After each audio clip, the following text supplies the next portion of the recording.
Hola, buenas tardes. ¿Qué tal? ¿Tenemos buen sonido? Sí. Bueno, pues buenas tardes, bienvenidos, bienvenidas. Es un placer para mí estar en esta presentación y, bueno, y también de alguna forma poder ser partícipe de la celebración del 25 aniversario de la Biblioteca de Castilla-La Mancha, que sin duda para mí pues, es uno de los lugares con mayor encanto cultural, ¿no?, de la ciudad de Toledo. Para quien no me conozca, soy Fidel Manzovaca, soy periodista de ToledoDiario.es y bueno, pues espero que en familia y en este círculo de amigos disfrutemos de un rato agradable, de una charla de poesía, de la vida, de la realidad, del deseo y sobre todo que hablemos del deseo de realidad, poesía reunida, que es el título del libro que recoge buena parte de la obra poética de Miguel Casado y que nos reúne aquí esta tarde. Buenas tardes, Miguel. Buenas tardes. Aprovecho para decir también buenas tardes a todos y gracias por estar aquí. Gracias a la biblioteca, coincidiendo con este aniversario. Me acuerdo que me había jurado cuando vine a vivir a Toledo hace ya muchos más años de los que uno piensa, que me había jurado no pisar nunca por el Alcázar, pero luego inauguraron la biblioteca y me acuerdo de aquellos días de puertas abiertas que hubo al principio cuando la inauguraron y la sensación tan maravillosa que fue verla y estar paseando por primera vez. Así que contento de estar aquí de nuevo y agradezco a Fidel la gentileza de aceptar mi propuesta de que me acompañara. Prácticamente no nos conocíamos, solo que me había hecho una entrevista hace 4 años para el periódico y me había quedado en la cabeza y esta vez pensé que era muy buena compañía si él se animaba y le doy las gracias por eso. Luego resulta que nos conocemos de antes que ahora una breve anécdota, como comentabas lo del Alcázar, Miguel, dentro de entrar. Me gusta mucho cuando yo vivo en Santa Bárbara y ahora mi niña, que era conocida de 2 años y medio, cuando ve el Alcázar iluminado por la noche, me encanta que lo señala y dice la biblioteca. Bueno, antes de comenzar una charla que seguro que va a tomar caminos inesperados, voy a recordar, bueno, pues brevemente parte de la trayectoria y algunas de las facetas de Miguel. Miguel Casado nació en Valladolid en 1954 y reside en Toledo desde 1996. Su obra poética comprende títulos como La condición de pasajero, Inventario, que fue premio Imperio en 1987, Falso movimiento, La mujer automática, Tienda de fieltro y El sentimiento de la vista, que son precisamente los que se recogen en esta publicación de Deseo de Realidad. Sus poemas se han traducido al francés, inglés, portugués, alemán, neerlandés y árabe. Además de ediciones de la obra de diversos poetas o de libros colectivos, así como colaboraciones en medios españoles, europeos y latinoamericanos, su escritura crítica se recoge en volúmenes de ensayo como Del caminar sobre hielo, La poesía como pensamiento, los artículos de la polémica y otros textos sobre poesía, La experiencia de lo extranjero, La palabra sabe, La ciudad de los nómadas, Un discurso republicano o Fidelidad que alientas, entre otros. Este último título me gusta especialmente, el de Fidelidad. Su amplio trabajo como escritor se ha desarrollado paralelamente también en la traducción. Así ha traducido obras de Paul Verlaine, Arthur Rimbaud, Francis Pong, Bernard Noël o Gastão. Y ha sido miembro de la dirección de revistas como Los Infolios, El signo del gorrión o Hablar, falar de poesía. Además, acaba de publicarse unas traducciones de La confusión de las especies, de Yannick Berriou, de Libros de la Resistencia y de Las iluminaciones del propio Rimbaud, editado por Galaxia Cultural. Esta tarde nos presenta su poesía reunida, publicada por Tusquets Editores, donde recoge buena parte de su obra publicada desde el año 1986, precisamente el año en el que yo nací, y le agradezco este gesto a Miguel por no incluir poemas anteriores a mi llegada al mundo. Y bueno, pues antes de realizar la lectura de algunos poemas de Deseo de Realidad y también de daros la palabra, ¿no?, para que participemos en esta tarde, pues, en una charla agradable sobre poesía y sobre la vida, vamos a mantener una pequeña conversación a raíz de unas preguntas totalmente improvisadas. No solamente sobre tu faceta como escritor y también, sobre todo, pues, como crítico literario y como traductor. La primera propuesta que os querría hacer y que le quería plantear a Miguel, como sé que le gusta viajar, pues es hacer una excursión a sus inicios con la poesía. Me gustaría conocer un poco, bucear un poco en cómo fue su primer contacto, ¿no?, sus primeros recuerdos como lector, como escritor, y bueno, conocer si tiene constancia de cuál fue, digamos, pues el primer poema o los primeros versos que llegó a escribir, o al menos el primero que te hiciera sentir que eres poeta y que actualmente, pues seguramente, uno de los más reconocidos del país, ¿no? No sé si tienes en tu memoria, Miguel, recuerdos de estas andanzas. Yo creo que no tengo muchos recuerdos muy concretos, tengo recuerdos vagos y creo que la mayoría de la gente en realidad le debe pasar lo mismo. Lo que pasa es que todos tendemos a fabricarnos un mito que sentimos que nos explica y luego en realidad contamos el mito diciendo que es el recuerdo que tenemos, ¿no? Entonces yo tengo un mito que es un volumen encuadernado en piel, gordito, que me regalaron cuando cumplí 14 años, que es la obra completa de Rubén Darío. Me la regalaron mis padres porque debió parecer que me interesaba eso de la poesía, y bueno, lo guardo ahí como una especie de momento fundacional, ¿no? No tengo ni idea de cuándo empecé a escribir cosas. Siempre me llamó la atención. Leía los periódicos, leía tochos de historia, leía de todo desde pequeño. Y supongo que en los 13 o 14 años empecé a escribir cosas, pero afortunadamente no me acuerdo y no te puedo contestar cuál es el momento. Luego hubo la adolescencia, es una etapa en la que hay mucha gente, muchos chicos y chicas que escriben, y luego en la inmensa mayoría de los casos lo dejan, ¿no?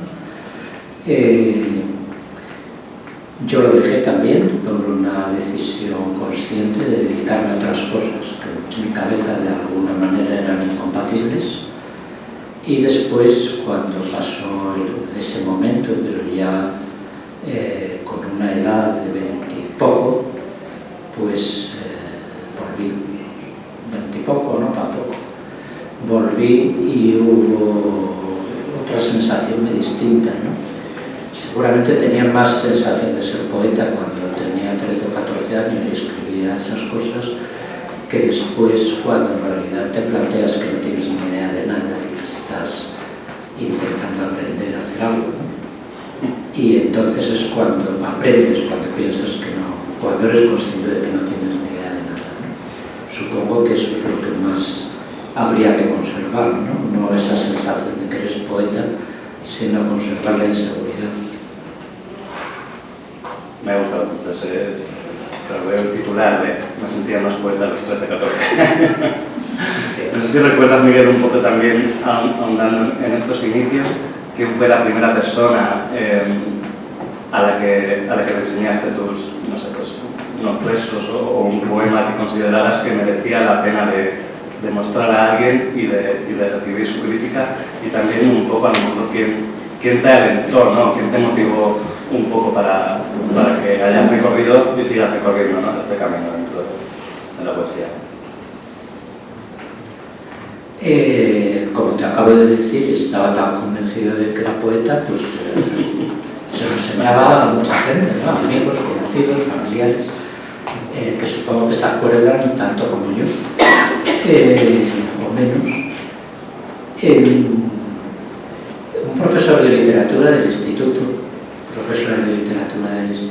que era especialista en Antonio Machado y era un hombre particular, ¿no? Como son muchas veces los buenos profesores, que son gente un poco chiflada, un poco imprevisible en los comportamientos, y que me parece que era un gran profesor de literatura porque era de verdad, porque le interesaba, le apasionaba de él personalmente, ¿no? Y en algún momento, no mientras era profesor mío, sino cuando ya estaba en la facultad, al principio de estar en la facultad, creo que le enseñé algunos poemas y no recuerdo que fuera muy entusiasta con ellos. Pero él, de todas maneras, sí que me sirvió de estímulo, ¿no? Luego es verdad que hay un momento biográfico fundamental, que es cuando me encuentro con Olvido y compartimos ese deseo de escribir y esas lecturas, y entonces ahí hay otro momento que empieza de ir aprendiendo juntos. Seguramente más de lo demás que compartíamos que el uno del otro, pero también mucho del uno del otro. Miguel y yo nos conocimos en esta sala, aunque nos disculpamos entre ambos porque ninguno lo recordaba. En enero de 2016, cuando presentó el último poemario que ha publicado, El sentimiento de la vista, aunque sí que fue meses anteriores, ¿no? Pero la presentación en Toledo la hiciste aquí este año. Con motivo de esa presentación tuvimos una breve charla. Yo llevaba apenas un mes en Toledo y estaba realizando prácticas de periodismo en la agencia EFE. Y bueno, pues esa breve entrevista dejó algunas frases que quería traer hoy de nuevo para que las comentáramos en el mismo lugar y veamos un poco si el paso del tiempo ha cambiado esta visión o no. De esa charla salió este titular: el poeta Miguel Casado destaca que la poesía, abro comillas, se escribe cuando ella quiere, cierro comillas. No sé si sigue siendo así, pues seguimos manteniendo esta afirmación, Miguel. Ahí se ve lo peligrosos que sois los periodistas. Me he acordado de esta frase antes cuando has dicho ¿qué titulares acabas de decir? Bueno, no, supongo que me refería a una idea que sí que es así, la verdad.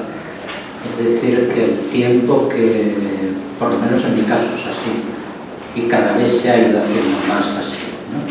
El tiempo que le dedicas a la poesía no es un tiempo, en principio, buscado para dedicarle a eso, como uno busca un tiempo para trabajar en algo, sino que es el tiempo que te pide la propia poesía, el poema que quiere hacerse escribir. Es decir, que hay algo, hay un estímulo, hay una frase, hay una sensación, hay una imagen, hay una vaguedad, pero que se te queda en la cabeza y que te hace tomar unas notas, alargar esas notas, ir haciendo algo que como decía Valle Inclán, que decía Rubén Darío, es un monstruo con el que luego trabajarás o reharás o dejarás igual en lo mejor e improbable de los casos, ¿no? Entonces sí, en ese sentido la poesía se escribe cuando ella quiere. Yo tuve épocas en las que sí tenía una idea, quería escribir un poema de tal que fuera en tal dirección, pero me parece que en esos casos es mucho más difícil que funcione, es mucho más forzado, es la retórica y es las plantillas previas lo que en realidad te hace ir escribiendo, que también está bien, ¿no? En mi caso he ido acostumbrándome a cada vez más a estar más tranquilo y a lo que venga viene y lo que no venga. Pues, eso no quiere decir que luego no se trabaje. Quiero decir que cuando ya tienes los monstruos, cuando ya tienes unos monstruos un poco adelgazados, cuando vas pensando que tienen que ver esos borradores con otros borradores, pues vas montando, vas reescribiendo, eso sí, y entonces sí que se trabaja y entonces sí que hace falta dedicar un tiempo. Sí, digamos que esa chispa que nace tiene mucho más de inspiración que de voluntad, ¿no? Aunque luego, como dices, pues haya que... También de llamarlo inspiración, porque lo de la inspiración está muy tocado por una especie de posesión espiritual de algún tipo, ¿no? Pero sí, es algo que te viene seguramente no de fuera, sino de dentro o del azar, ¿eh? Y que se queda ahí, lo apuntas, ves que hay otras cosas que puedes apuntar después o antes y sí, se podría llamar inspiración con todas las prevenciones, ¿no? Y esos matices. Pues después de este encuentro que tuvimos en 2016, nos reencontramos en noviembre de 2019, a pocos meses del inicio de la pandemia. En este caso era con motivo de la publicación que hacías a través de la editorial Mochuelos, de la colección ultramarina de antología poética que titulaste Allí donde nombraste la estepa. Fue pues un título muy personal, ¿no?, de una recopilación de parte de tu obra, y en esa ocasión hablábamos, por ejemplo, de muchas otras cosas, pero también de lo significativo que ha sido en tu trayectoria el pensamiento nómada, ¿no? Y es algo que sí que creo que tenía que estar también en esta charla y en esta presentación. Sé cómo ha influido un poco en tus versos, en tu trayectoria, Miguel, esta forma de vida, esta manera de percibir un poco el paso del tiempo desde ese pensamiento nómada, que son conceptos claves, ¿no?, en tu obra. Bueno, me da un poco de miedo eso del pensamiento nómada, en el sentido de que también tienes una fórmula que también ha tenido su moda y que también está en algunos autores que yo admiro mucho y valoro mucho, como Deleuze, por ejemplo, pero que tampoco en mi caso tiene ese tipo de componentes, ¿no? Sería difícil de explicar, tendría que escribir algo sobre eso a lo mejor. Hay varios elementos, ¿no? Sin dudas hay algo que tiene que ver con eso, quiero decir que allí donde nombraste la estepa es la estepa, en mi cabeza cuando lo digo, es la estepa de Asia Central, es la estepa de los mongoles.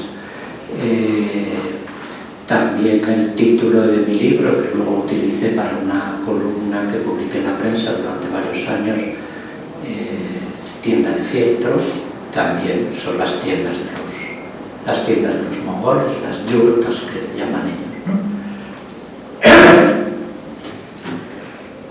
Cuando lo recogí en un libro, como no podía, esas columnas, como no podía volverlo a titular Tienda de fieltro, porque ya tenía un libro de poemas que se llamaba así, lo titulé de manera más explícita La ciudad de los nómadas, jugando con esa contradicción. Los nómadas se caracterizan por no tener ciudad, ¿no? Entonces, ¿de qué manera, cómo funcionaría un nomadismo urbano, ¿no?, que es un término nómada urbano, que por ejemplo aparece en un poeta Padón y que yo he utilizado también alguna vez en algún poema, ¿no? Todo eso está ahí, los mongoles, lecturas intensísimas y continuadas a lo largo de muchas décadas sobre los mongoles. Soy un pequeño especialista sobre ellos, pero a la vez también la sensación de que, a ver, cuando yo titulo Tienda de Fieltro el libro de poemas que apareció en 2004, en realidad lo que tengo en la cabeza es una idea de movimiento, de movilidad, de que las cosas no pueden estar fijas, y que entonces voy a tratar de organizar el libro en partes que tengan un planteamiento formal, una lengua, una manera de acercarse a las cosas distinta en cada parte. Y en mi cabeza el nomadismo de ese libro era un poco eso, ¿no? Y el título de La Tienda del Fieltro intentaba reunir todo ese movimiento de las formas, ¿no? de la lengua. No lo sé, es decir, esa idea de movilidad, el rechazo de la fijeza, está presente en todo lo que escribo, ¿no? En los poemas y en la crítica, en el ensayo también. No sé si se puede llamar pensamiento de nómada, no sé si todas esas cosas se pueden ver juntas como que forman parte de lo mismo o en realidad son coincidencias azarosas. Bueno, esa visión de nomadismo también está ligada a una manera muy meticulosa de ver la vida, de ser muy observador, ¿no? de los instantes, de lo que va ocurriendo a tu alrededor y de lo que se va generando. Y en este sentido sí que querría citar pues, una de las frases que recoges en la contraportada y que es como te define Juan Antonio Masoliver, que dice Miguel Casado, aunque no lo cita aquí, es un meticuloso observador que registra lo que contempla y no lo transforma, sino que lo desnuda. ¿Cuánto de identificado te sientes con esta descripción que hace Masoliver, Miguel? Bueno, esas frases en realidad están elegidas por la editorial. Las eligieron para el libro anterior. Me preguntaron que si tenía otras frases y les dije no.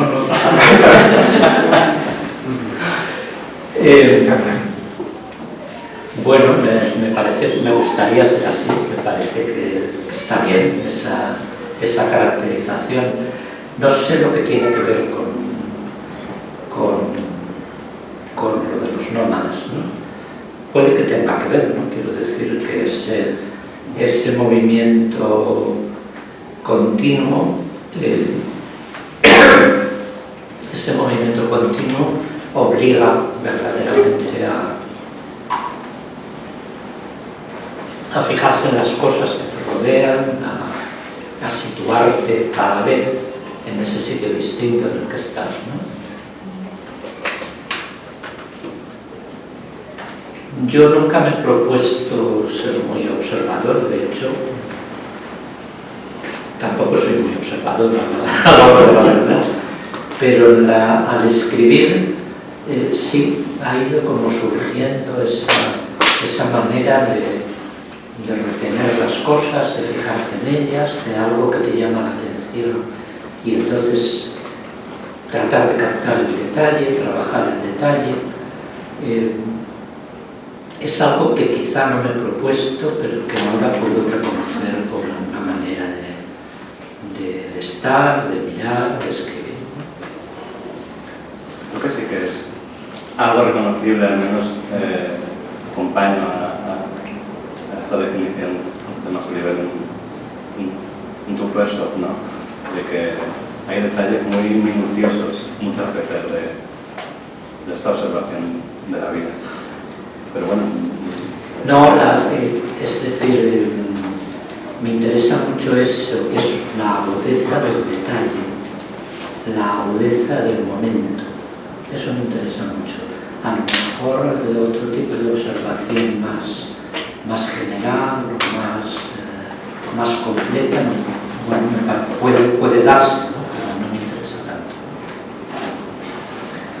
Otra de las citas que habría pensado que era adecuado pues, de abordar aquí también y que comentábamos en la entrevista que tuvimos en 2019,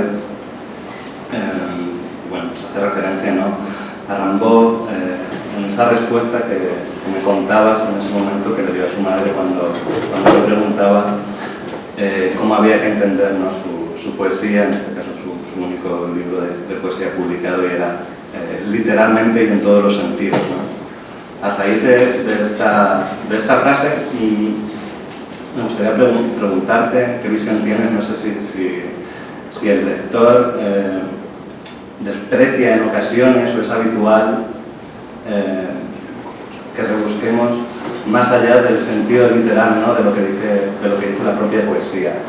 No sé si consideras que en ocasiones se piensa antes en lo que creemos que el escritor quiere llegar a decir que realmente en el propio mensaje, ¿no?, que está dando en sus versos. Sí, por supuesto. Sí, bueno, todos sabemos, o la mayoría, que Rimbaud era un adolescente verdaderamente insoportable y que la relación con su madre fue infernal. No solo por culpa de él, quiero decir, seguramente la madre tuvo también su parte. Pero bueno, dentro de los muchos altibajos que tuvo su relación, en los pocos años que convivieron realmente, luego él desapareció muy pronto, hubo un momento que la madre le ofreció, a ver si se estabilizaba, supongo, pagarle la edición de un libro, porque nunca había publicado un libro.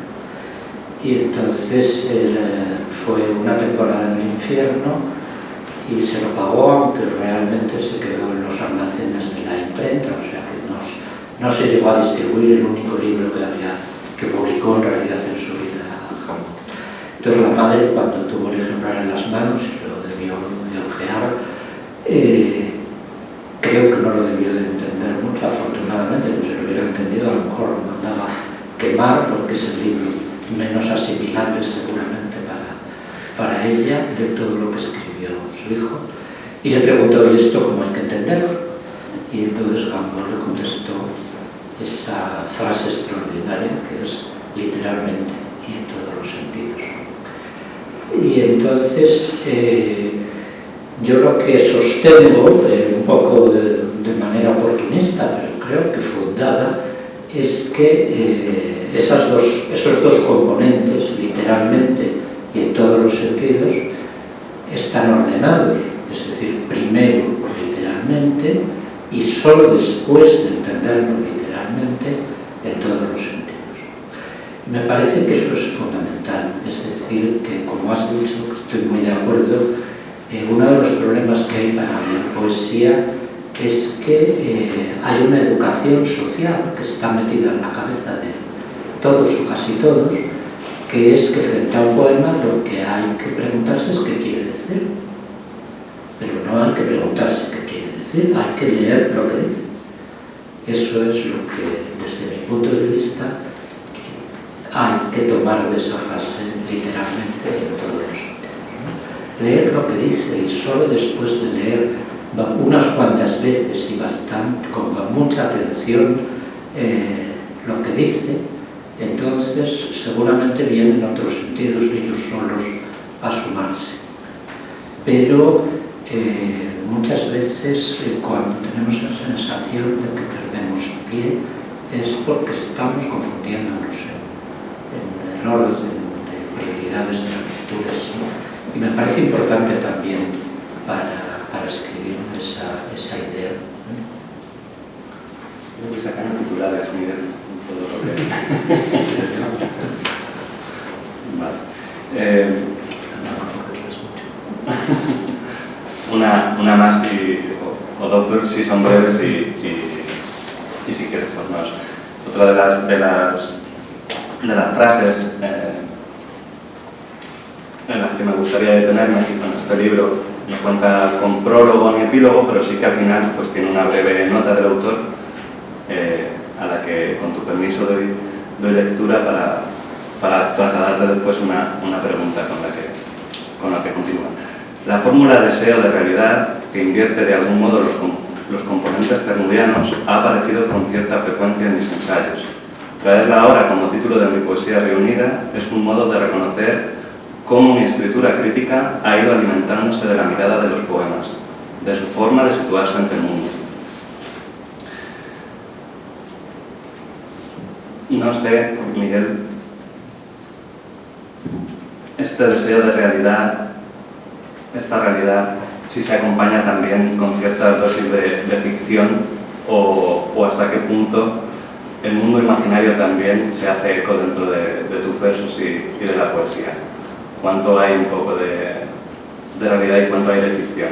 ¿Un poco en tus letras o también en general en el mundo poético en el que... Ficción poca.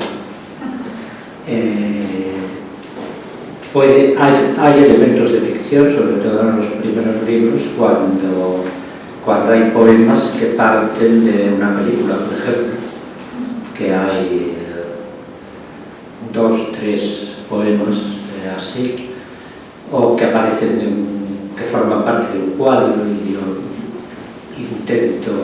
que parten de un cuadro e intento imaginarme el personaje de ese cuadro, pero en realidad son materiales que no son de ficción mía, digamos, sino que son materiales que yo incorporo como maneras de contar la vida. No hay ninguna voluntad de ficción, creo, nunca en ninguno de mis poemas. Deseo de realidad no lo puedo explicar así, además creo que tampoco tengo por qué explicar con detalle eso, ¿no? Es verdad que aparecen bastantes de mis ensayos ya desde hace bastantes años y que, como dice esa nota, seguramente aparecen en mis ensayos porque los poemas me lo hicieron pensar. El título de Cernuda era La realidad y el deseo, que es un poco lo contrario de lo que yo digo, ¿no? La realidad y el deseo es que el deseo siempre se va frustrando porque choca con la realidad que impide que se realice. Supongo que muy esquemáticamente eso es lo que está en el fondo del título de Cernuda.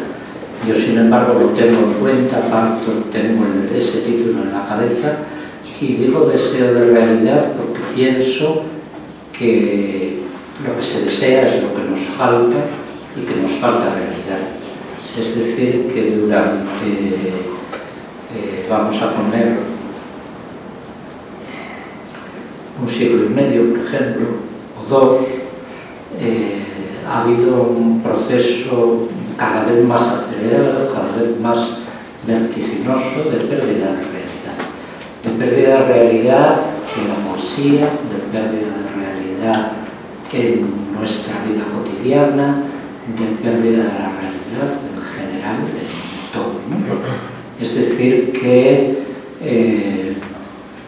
desde los análisis que hacía Marx, el fetichismo de la mercancía, por ejemplo, en que aquella mesa que se ponía como loca a bailar de lo contenta que estaba de que era una mercancía y estaba en venta. Es decir, desde entonces, por lo menos, pero seguramente desde antes, las cosas cada vez son menos reales, ¿no? Por supuesto que la realidad no desaparece y que queda ahí ese elemento básico de que nos morimos, luego de que nos duelen las muelas, de cosas así que son completamente indiscutiblemente reales, pero la manera en que la realidad nos llega, en que nos situamos en ella, cada vez está más mediada por códigos, por distancias, por virtualidades, Bueno, yo creo que si lo pensamos un momento todos lo vemos, ¿no? Entonces, deseo en realidad es esa sensación frente a algo concreto, a un objeto, a un lugar, algo muy concreto de lo tremendamente, poderosamente real que es y lo maravilloso que es eso. Y el deseo, supongo que no sé lo que quiero decir, eso lo tendrían que descubrir los poemas, pero como eso que se dice, esto sí que no es un titular, ¿eh? Como eso que se dice de me lo comería, ¿no? Es decir, esa sensación, ¿no? Y esa sensación de cómo resiste la realidad, ¿no? A pesar de toda esa dinámica de pérdida completamente disparada, ¿no? Pues, si te parece, Miguel, yo tengo el deseo de convertir en realidad escucharte recitar alguno de tus versos, y creo que hemos puesto algunos pinces para después continuar y abrir la conversación pues Vale, hago una lectura cortita para que quede un poco de tiempo para si alguien quiere preguntar algo o lo que sea, ¿eh?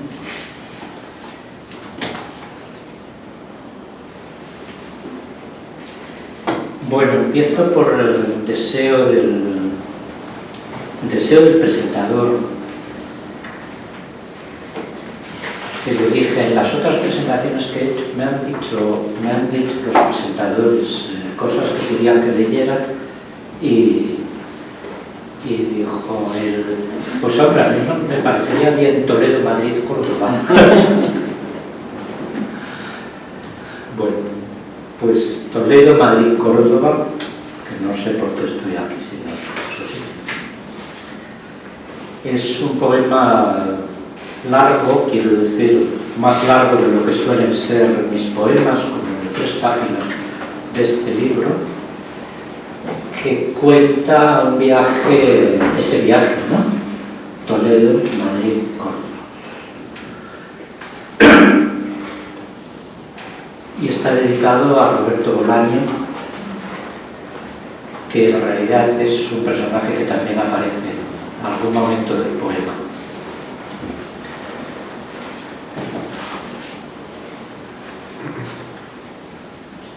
Tomo el primer café de la mañana en la estación de autobuses, mirando por los cristales del bar. La niebla va cubriendo la masa del Alcázar, mientras en la otra orilla del río la academia conserva sus contornos apenas manchados por la luz. Desde ahí transmitía ayer una emisora La Noche de la Inmaculada, cuando hacían su puesta de largo las doncellas, uniformes militares de gala, vienesas gasas, arañas pendientes. Alcanzaba 50 años el baile de la infantería. Se confunden las fiestas de las vírgenes con las laicas y se sumaba la fecha de la Constitución. Vi entonces imágenes grabadas en Vitoria, los partidos turnistas y las autoridades, el obispo católico, el ejército y la guardia civil, los jueces, lo celebraban juntos, caras serias, casi ceñudas. Acababa de hablar por teléfono con un amigo de cuando parecía que su avión estaba cayendo en picado sobre América y se abrazaban él y Carolina y el niño a oscuras entre los gritos. Sentí, decía, la realidad, lo espesa que era, ahogaba. Así iba pasando la noche, también con niebla en torno a las torres rojas y entre los cipreses del taller del Moro. La democracia tal vez consista en eso, que ellos continúen haciendo lo de siempre, mientras nosotros, por tolerancia, ya no podemos criticarlo.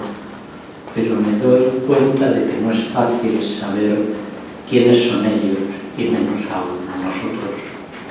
Desde hace horas estoy rodeado de gente y no consigo ordenar los plurales. En el metro, un padre y un hijo negros me adelantan hablando en castellano. La proporción de los colores cambia debajo de la tierra. En la larga cola de los aseos públicos casi todos son ancianos. Vamos entrando de uno en uno, con la mezcla abigarrada de las palabras en el tren, la masa de las banales, el corte de lo asombroso, el abandono estridente del auricular en un asiento. Atravesamos un país vacío, saturado de discursos. Los olivares van poniéndose más húmedos, perdiéndose más en la niebla según se acercan los montes. El reloj trae la duda de si alcanzaremos el sol del sur antes de que caiga la tarde. Las voces me devolvían el recuerdo del teléfono. Habló mucho de su estancia en Venezuela, de las contradicciones de Chávez, de la esperanza y el pesimismo. Es muy joven, repetía con extrañeza, y no dejaba de invocar un espacio común, no solo para él y para mí, un nosotros que había salido perdiendo siempre, que volvería a hacerlo tal vez, pero cuyo uso era posible. Sin embargo, me confesó que su novela dialogada por fin se había convertido en monólogo. Solo de algún él podemos decir yo. Túnel a túnel, con la presión de los oídos, van cambiando los árboles. En encinas, los olivos, en pinos, las encinas, espectrales, todos entre continuas charcas. Cuando llegaron, cayó una llovizna y de aquí proceden los nombres. Caminando en bruma, viene en bruma, llovizna. Calmar a un niño, transformar el llanto en cháchara, hasta que la boca vuelva a hacerse llanto. El padre le sujeta por la cintura. En las afueras de Córdoba tampoco hay sol. El viaje languidece como si en torno hubieran hecho el vacío. Y ahora leo en Norman O. Brown: la democracia no tiene monumentos, no acuña medallas, no lleva la cabeza de ningún hombre en las monedas, es iconoclasta.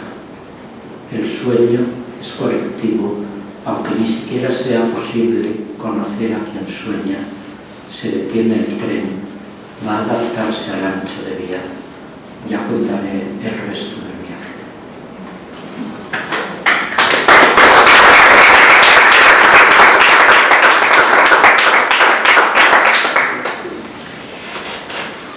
Bueno, 3 poemas cortos, por ejemplo, para variar el tono un poco, o la longitud por lo menos.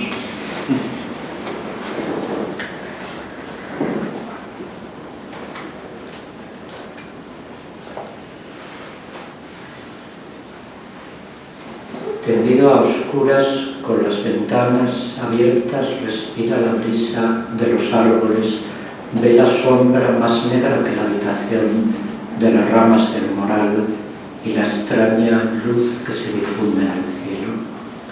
Luz de la noche, equilibrio de verdad y mentira, corriente sin manantial. Oye el leve goteo del agua en la acequia, tan raro desde hace años. Oye lo que sabe y lo que no sabe resuena en sus tendones. Luz de la noche, no sabe si queda tiempo.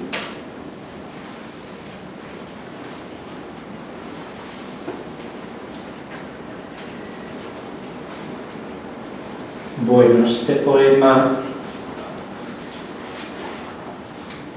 aunque sea de 2013 o por ahí, tiene una significativa actualidad en algún momento, aunque en realidad lo que cuenta es una clase en el instituto sobre luces de Bohemia y aparecen bastantes frases de Valle-Inclán, de ese libro. Comento el diálogo entre el preso y Max Estrella. mientras no dejo de oír cómo resuena mi voz. Reconozco el discurso de otros años, aunque ahora esté confuso el pensamiento. Hoy decía alguien que el nihilismo y la estupidez son dos extremos igual de insoportables, pero no es cierto.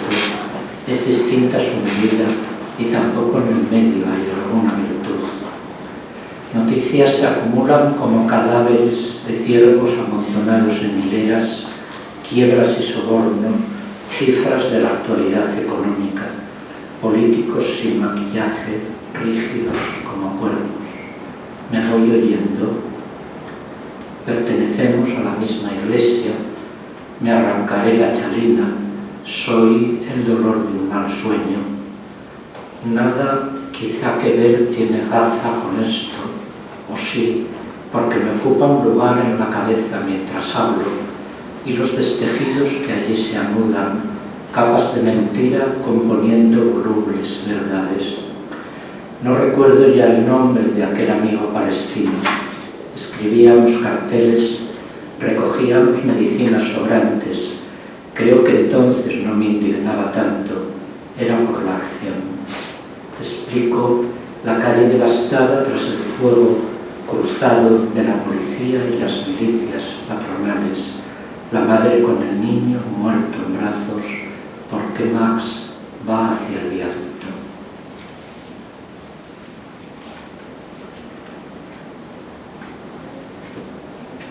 Uno cortito y luego otro cortito y terminamos.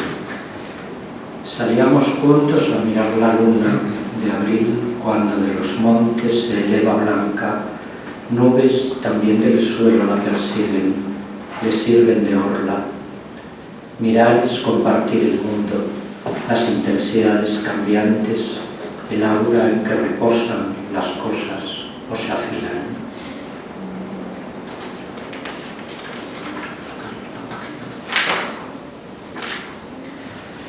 Y termino con el poema breve del que sale el título del libro El sentimiento de la vista, que dice así.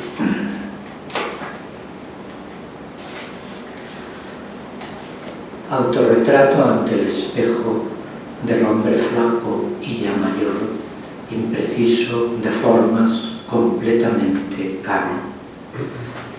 Pudo pintar la miopía mirándose con esos ojos hundidos y velados, con esos ojos de no ver, toda la vida mirando y sintiendo el sentimiento de la vista.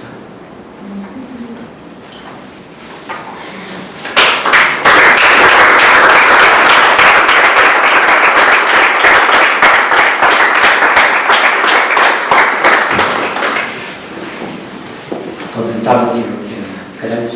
Muchas gracias, Miguel.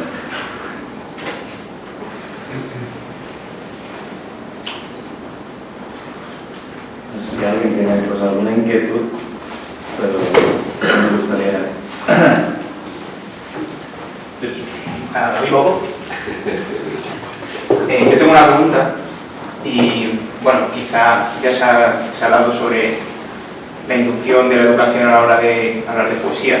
Y yo vine preguntándome desde casa, desde el propio título de Sobre la realidad, si esta poesía se puede definir como una poesía materialista. Materialista en un sentido, digamos, marxista el término. En un sentido filosófico, digamos. Sí, en un sentido sí. De materia. Sí. Sí. Sí, yo lo he dicho, ¿no? De vez en cuando. A lo mejor no de mi poesía exactamente, pero vamos. Sí. Una especie de contracorriente contra espíritu de los tiempos actuales, más de un idealismo y de una manipulación de la realidad. Bueno, yo no creo que los tiempos sean especialmente más idealistas que otros, pero es decir, que me parece que en ese sentido filosófico me parece que eso es bastante dominante en los tiempos. pero es verdad que la palabra materialismo suena un poco rara, porque además cogió otros sentidos que casi son contrarios. Pero bueno, está bien decirlo, ¿no? Quiero decir que además eso que dices del espíritu, aquí no se excluye para nada el espíritu, lo único que se dice es que forma parte de la materia también, ¿no? Es decir, que es la materia la que lo genera, ¿no? Una de sus formas, de sus movimientos, ¿no?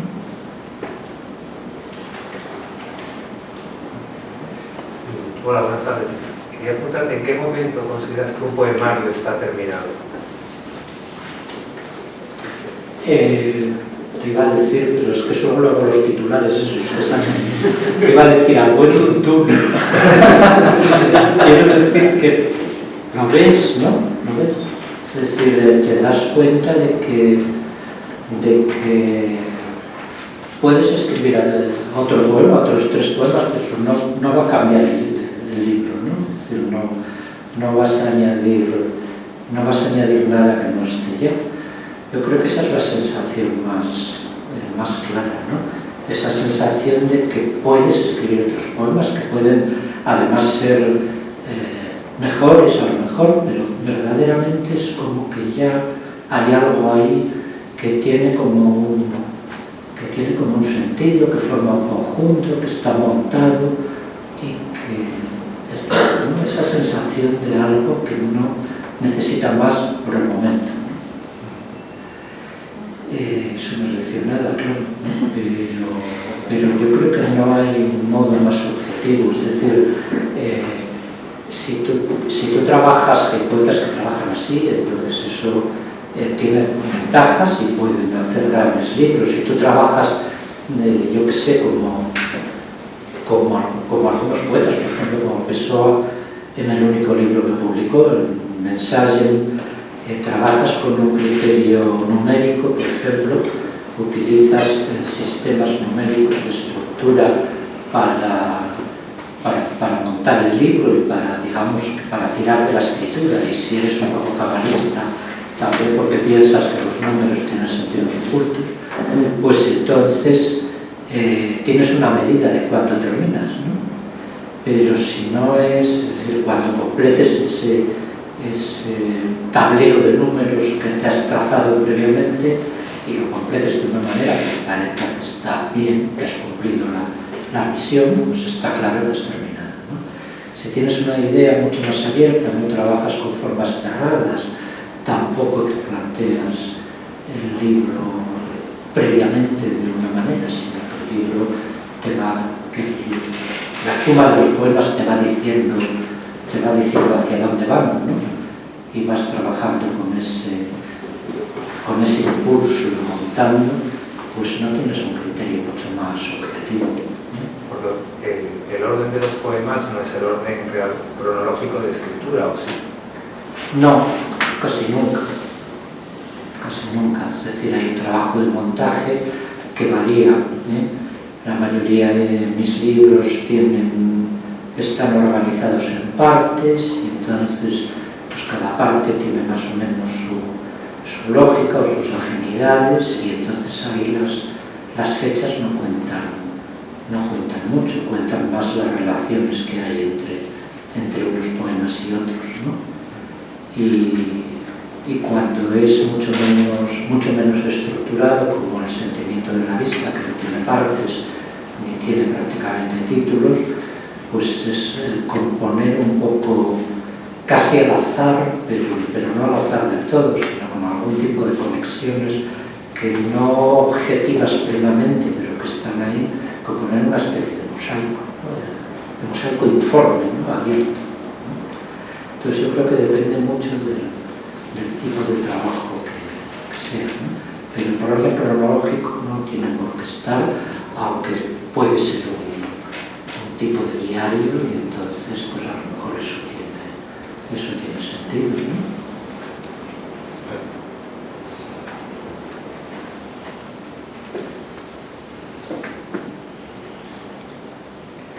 A mí me gustaría saber si a la hora de reunir estos poemas, ¿cómo te has sobrepuesto, o si has sentido la necesidad de hacerlo, de resistir ese impulso, por ejemplo, Juan Ramón Jiménez, de reescribir algunos versos, de adaptarlos tal vez a tu forma de actuar o a tu forma de sentir?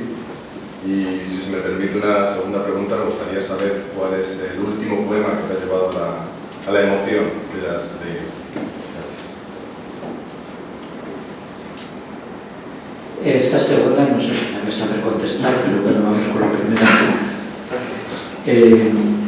A ver, el primer móvil de reunir los libros era un móvil externo, los libros menos el sentimiento de la vista, que es el último, aunque ya es de hace 8 años,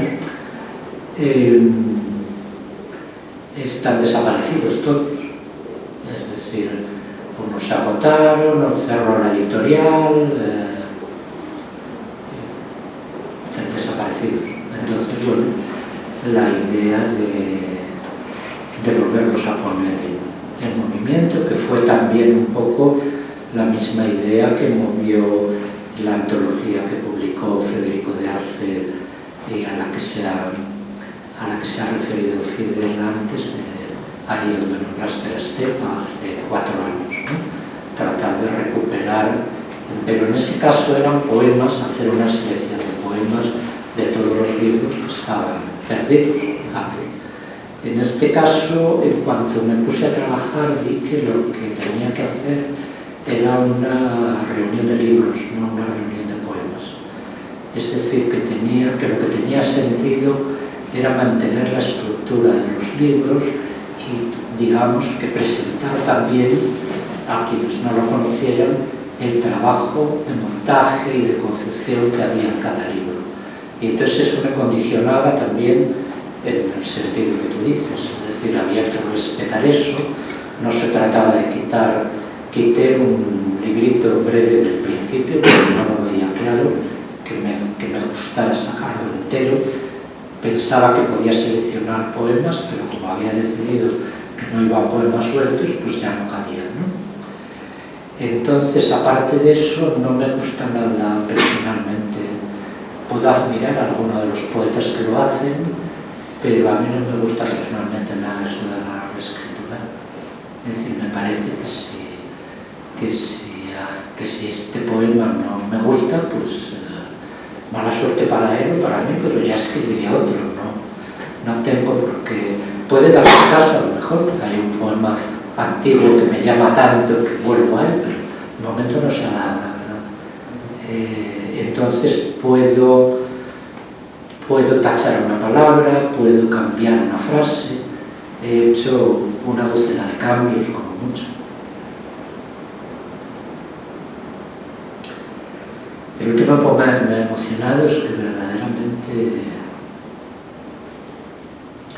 leo muchos, entonces con muchos niveles de interés y de atención, pero sí he leído uno hoy que además le he escrito después al autor diciendo que me había parecido emocionante, así que o bien mentía o bien ese es el último. Es un poema además que llega de una forma curiosa. El autor escribe en francés, se llama Roberto Sangerotero, es español de familia, de sus padres, aunque ya nació en Francia y siempre fue bilingüe. Yo he traducido 2 libros suyos y es una persona que tiene sus peculiaridades. Por ejemplo, no tiene ordenador, no tiene correo electrónico, siempre ha escrito las cartas a mano y sigue escribiéndolas, se enfada mucho con los amigos que ya no le escriben las cartas a mano, como confieso que me pasa a mí. Y entonces, la última vez que vino a España, que hace ya unos años que no viene, su hija le convenció de que llevara un móvil porque podía necesitarlo, si le pasaba algo, lo que fuera. Entonces aprendió el uso elemental del móvil y entonces con los años que han pasado entonces, que son como 5 o 6, se ha acostumbrado a escribir SMS. Porque claro, él no conoce ni correo electrónico, ni teléfonos inteligentes, ni tiene aplicaciones de nada. Y entonces escribe SMS, y al principio eran más cortos, ahora son muy largos, y manda poemas larguísimos a veces, separados por barras, que te desnegro para leer. Entonces mandó uno el otro día y era tan largo que no lo leí hasta hoy, que de hecho lo pasé al ordenador, separé los versos, lo imprimí, entonces lo leí, y era un poema muy emocionante. Verdaderamente era una especie de autobiografía completamente imposible de seguir para quien no le conociera, quiero decir que no contaba, no era narrativa, no contaba hechos concretos, sino que iba como evocando épocas y estados de ánimo, y una mirada desesperada que le caracteriza respecto a la vida y a la sociedad y a todo, y a la vez con una extraña capacidad de serenidad que tenía que ver con el título, supongo que era aprendiendo a ser anciano. Y terminaba con un nieto que tiene de 5 años diciendo que se le sentaba en las rodillas y le contaba una historia cuando le veía, y que entonces cuando terminaba el nieto decía en castellano, colorín colorado, este cuento se ha acabado. Y era muy impresionante cómo iba todo a través de esa desesperación y de esa visión tan negra de toda la vida en realidad, y acababa llegando ahí. Muchas gracias. Muy buenas preguntas.